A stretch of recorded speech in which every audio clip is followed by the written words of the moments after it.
Karena iseng aja, Pak. Iseng? Oke, Iya. dari iseng? Kalau kayak sekarang tuh anak-anak yang niat-niat sekarang itu 3 bulan, 4 bulan tuh udah bisa di bawah 20 detik sih. Saya pertama kali belajar tuh yang bisa di bawah 20 detik itu di Indonesia itu nggak ada lah, bisa dibilang nggak ada. Oke. Dan di dunia itu bisa dihitung dengan jari lah yang bisa di.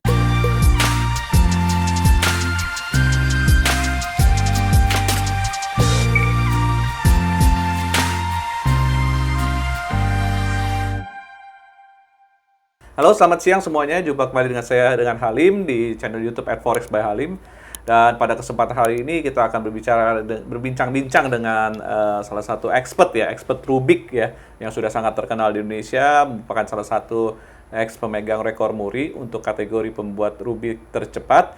Inilah perkenalkan Bapak Abel Brata. Halo. Apa kabar Pak Abel? Baik. Baik, oke. Jadi sebenarnya saya kenal Pak Abel ini udah cukup lama juga, jadi sekitar lebih dari 10 tahun yang lalu, karena waktu itu Pak Abel sangat aktif bergerak di bidang komunitas Rubik. Nah, komunitas Rubiknya cukup besar, dan salah satu itu besar di Indonesia, dan dia juga salah satu orang yang membuat tren Rubik di Indonesia.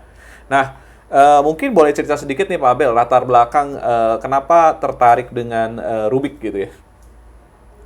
Awal mulanya sih karena iseng aja, Pak. Iseng? Oke, Iya. dari iseng. Jadi dari kecil udah bisa main Rubik apa gimana? Waktu kecil sebagai anak tahun 80-an ya sama paling juga pasti semua orang dulu pernah dibeliin inilah waktu Oke, kecil. Rubik. Tapi saya pertama kali belajar benar-benar tentang cara menyelesaikan dengan cepat itu tahun 2004. 2004? Ya. Oh, 2004 baru ini.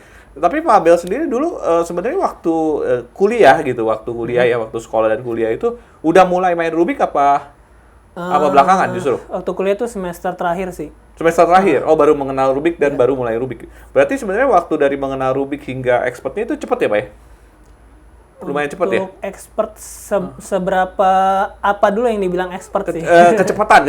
Karena kan kalau setahu saya Pak Abel ini udah megang rekor Rubik di muri itu ya kalau nggak salah 2006 ya, 2007. Berarti kan dari belajar itu dari 2004 ke 2007 itu waktu yang sangat singkat juga sih kalau menurut saya ya, untuk sampai jadi cukup expert ya.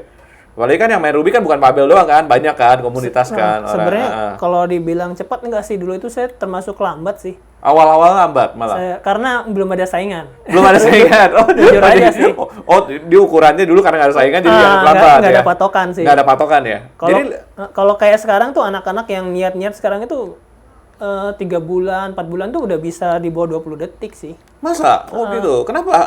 Karena udah ada patokannya sih. Oh, udah ada standarnya ya. Jadi kayak misalnya 1 menit itu udah di bawah 1 menit itu udah biasa gitu ya. Ya, kalau dulu saya pertama kali belajar tuh yang bisa di bawah 20 detik itu di Indonesia itu nggak ada lah, bisa dibilang nggak ada. Okay. Dan di dunia itu bisa dihitung dengan jari lah yang bisa di bawah. Apalagi dulu kan teknologi belum Iya, YouTube belum ada ya. YouTube belum ada ya. Belum ada. Jadi mau cari-cari informasi sangat terbatas ya. Resource tuh sedikit sekali, di bawah 10 mungkin website yang membahas tentang Rubik itu. Oke.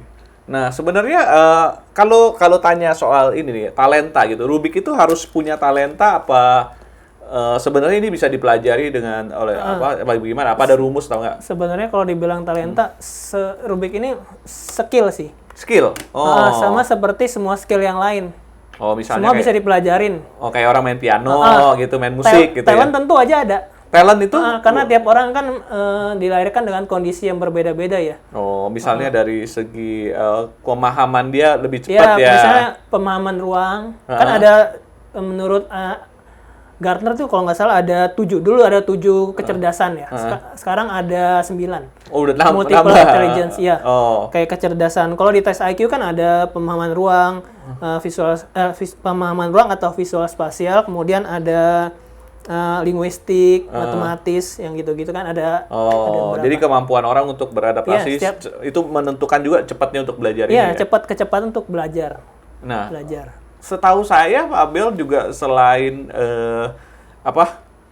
cukup skillful di Rubik ini, tapi juga punya kemampuan menggambar ya. Ya, itu mungkin related dengan Rubik sih. Kan itu related. Okay. Kemampuan visual spasial. Visual. Sama sih.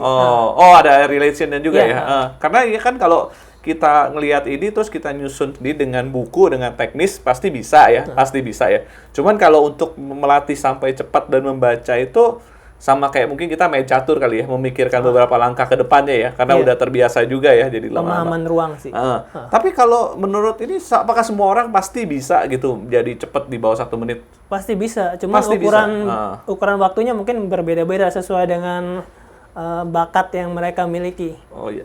Nah, selain dari kemampuan visual parsial dari pemikiran kita, imajinasi kita juga, apakah pengaruh dari fisik tangannya atau apa itu pengaruh juga nggak sih? Pasti iya, karena kan Rubiknya juga pengaruh ya? tadi kan ada kecerdasan, ada macam-macam kan, termasuk motorik. Nah itu juga salah satu jenis kecerdasan juga, dan pastinya akan mempengaruhi juga sih. Oh, jadi semua ini ya.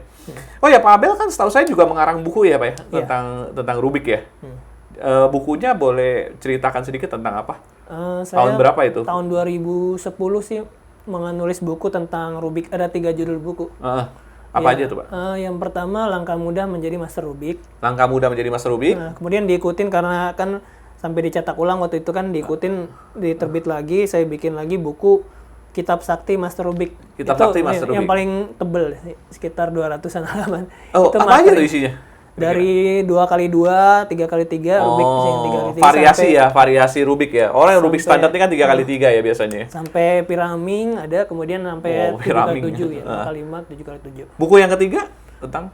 Itu tentang yang lebih tipis, versi cepatnya, jurus cepat menjadi Master Rubik. Jadi hanya fokus ke membahas ke 3x3. Oh, praktisnya ya, misalnya penyelesaiannya untuk lebih cepat gitu ya. Oke. Terus sekarang aktivitas sehari-hari untuk Rubik apa nih yang dikerjain nih kira-kira? Masih bikin kompetisi atau apa? Belakangan sih kompetisi 2 tahun ini udah pasti nggak ada. Iya, karena ada COVID ya, sejak COVID ya.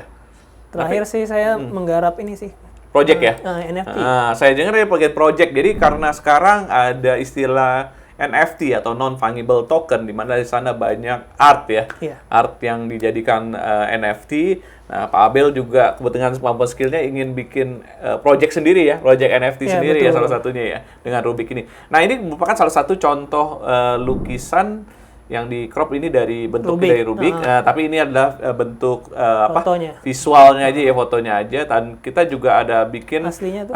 Bentuk aslinya, tapi bukan yang ini ya, tapi ini, nah ini boleh, ini salah satu karya Pak Abel yang nanti mau ini dari Rubik asli tapi yang mini seperti ini ya. Ini cukup berat loh ya. Ini Rubik kecil dengan ukuran dari 3 cm. kurang lebih 270 Rubik ya. 270 Rubik, jadi di visual art seperti ini.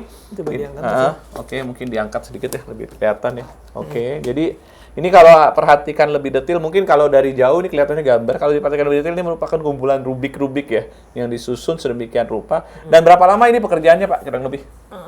Kurang lebih 2 jam ya buat bikin ini. 2 jam ya? 2 jam saja bikin ini, berarti kan boleh dibilang kalau saya kerjain Rubik aja 2 jam baru jadi satu. Ini 270 Rubik udah jadi satu gambar ya, luar biasa ya.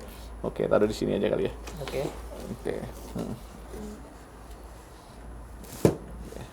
Cukup berat loh, ini kurang lebih bisa di atas 5 kilo nih mungkin nih.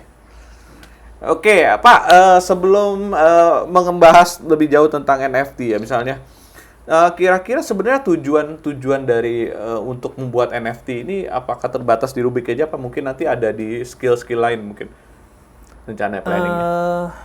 Nanti kedepannya mungkin, karena saya kan juga selain pemain Rubik ya, saya juga adalah performer ya? Art performer. Untuk apa ya? Scene animation. Oh, scene animation, lukisan pasir? Iya. Oke. Speed painting. Terus, melukis cepat. Oh, melukis cepat juga ya? Oh iya. Panggung, Foto-foto juga kayaknya sangat menarik ya?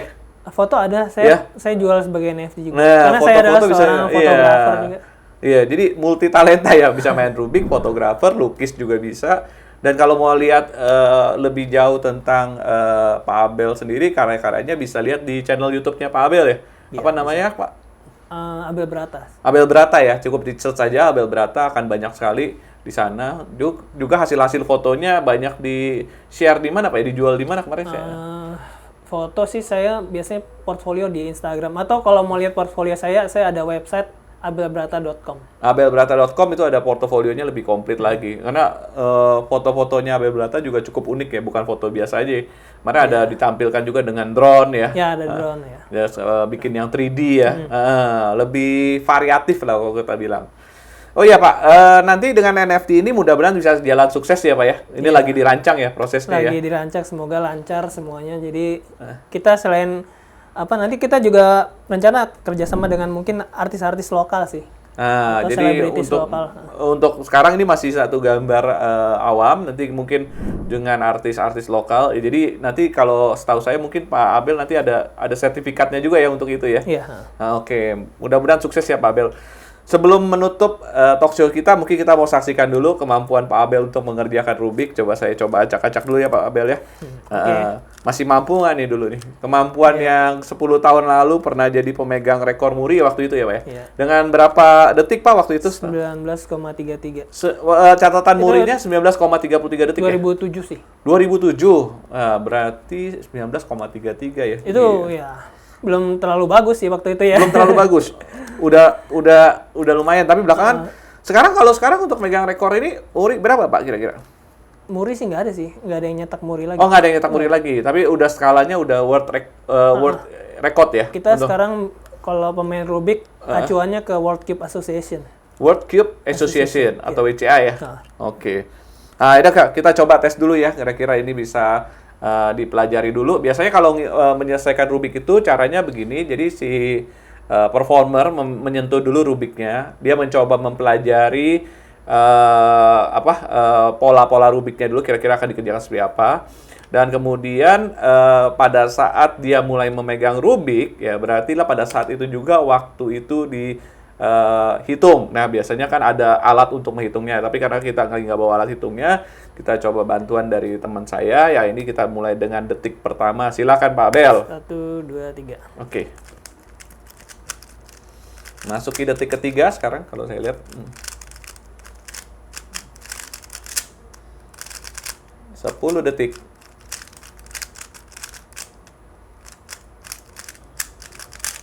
Oke, 16,43 detik. Ya, kurang lebih 16 detik 40,43 berarti sangat cepat. Oh, ini benar ini nggak dicurangin, bukan gimmick. Ya. Berarti dulu 19 detik, sekarang 16 detik masih bisa, Pak. Dulu sebenarnya bisa di bawah 10 sih. Oh, dulu waktu lebih ini cuman itu yang tercatat ya. Yang tercatat ya. Oh, berarti artinya sekarang kalau dilatih-latih lagi mah masih bisa lah di bawah 12 detik lah ya. Udah nggak ngejar speed lagi sih. Speednya ya? Oh, udah nggak ngejar speed ya. Berarti lebih ke arah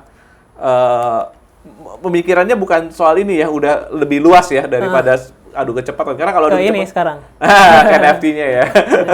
Untuk pembahasan nanti NFT lebih lanjut mengenai dari produk Abel Beretta itu kita akan bahas dalam satu segmen tersendiri, karena pasti nanti Pak Abel akan menyajikan lebih banyak materi ya, khususnya mengenai NFT dan nilai token itu sendiri, karena kita akan dirancang bahas mungkin tentang white paper-nya Pak ya, kemudian planningnya seperti apa, roadmap-nya ya, utility-nya ya kan, dan kerjasamanya nanti akan seperti apa, mungkin juga di-share di platform apa akan lebih jelas ya. Karena kan NFT ini tidak hanya sebatas menjual gambar saja. Nah, betul. Jadi NFT ini bukan cuma art untuk begini aja udah dipajang aja gitu. Nanti akan utilitiesnya akan banyak ya. Dan salah satu project awalnya adalah di sini ya Pak ya? Betul. Oke. Gitu. Demikianlah itu gambaran dari NFT, dari projectnya Pak Abel Beretta. Oke. Mudah-mudahan nanti Anda jangan lupa terus mengikuti, karena kita akan membahas lebih lanjut tentang NFT yang dikembangkan Pak Abel dengan timnya. Oke, terima kasih teman-teman yang sudah mengikuti acara talk show kita bersama Abel Beretta, Master Rubik Indonesia, salah satu trendsetter Rubik di Indonesia. Dan kalau Anda suka dengan channel saya, silakan like, share, atau subscribe. Dan juga untuk mendapatkan informasi mengenai Pak Abel Beretta, Anda bisa lihat YouTube-nya di Abel Beretta ya. Kemudian juga atau di websitenya abelberetta.com. Semoga teman-teman bermanfaat dengan apa yang saya sajikan talk show pada hari ini. Tetap semangat, selalu fokus, dan stay healthy.